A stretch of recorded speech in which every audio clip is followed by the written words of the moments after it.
how to create a new Gmail account if I already have one on my iPhone. Hello everyone. In this video, I will show you how to create a new Gmail account if I already have one on iPhone. First, open the Gmail app on your iPhone. Now click on the profile icon in the top right corner of the screen. Then click on Add Account.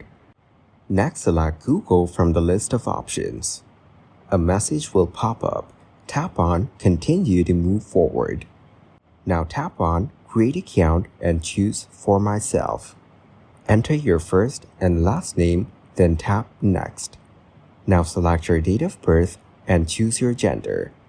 Tap Next again. You will now see some Gmail address suggestions. Pick one or tap to create your own.